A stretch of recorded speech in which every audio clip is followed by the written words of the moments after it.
हमर बुढ़ा देव हमर पुरखा देव, हमर बुढ़ा देव हमर पुरखा देव। पुरखा के मान बढ़ाबो, कुल देवता ला मनाबो। पुरखा के मान बढ़ाबो, कुल देवता ला मनाबो। छत्तीसगढ़िया क्रांति सेना संग आवो गाजुरियाबो। बुढ़ा तरिया में कांसक बुढ़ा देवता ला मढ़ाबो। हमर बुढ़ा देव हमर पुरखा देव, हमर बुढ़ा देव हमर पुरखा देव।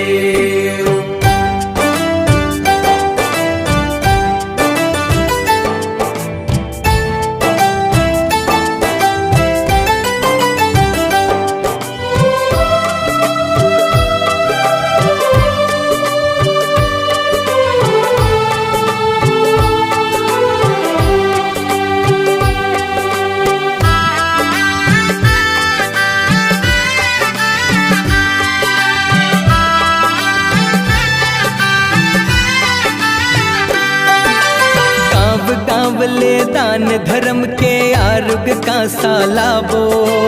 विश्व के सबले बड़े मूरत यह बुढ़ा देव मढ़ाबो।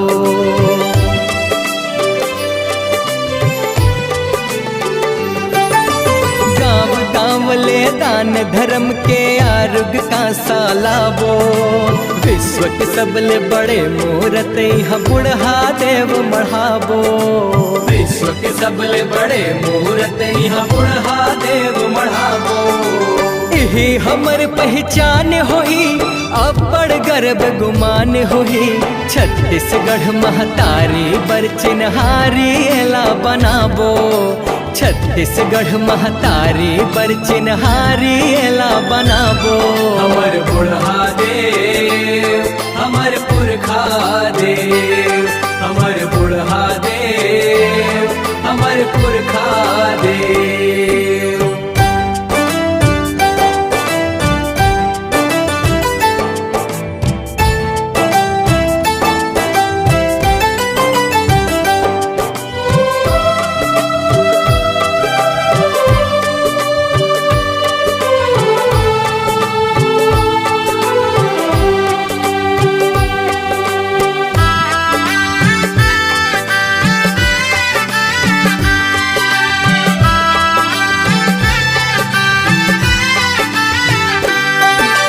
आदि जुगले पुरखा मन हर बुढ़ा देवला जाने। कुल देवता के रूप सबो झन गाँव गाँव माँ माने।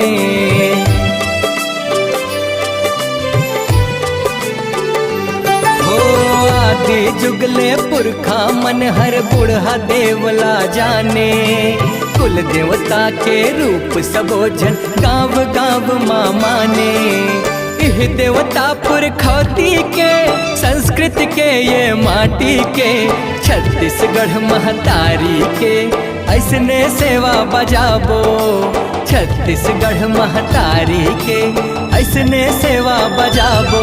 हमर बुढ़ा देव हमर पुरखा देव, हमर बुढ़ा देव हमर पुरखा देव। पुरखा के मान बढ़ाबो, कुल देवता ला मनाबो। पुरखा के मान बढ़ाबो, कुल देवता ला मनाबो। छत्तीसगढ़िया क्रांति सेना संग आवो गाजुरियाबो। बुढ़ा तरिया में कांसक बुढ़ा देवता ला मढ़ाबो।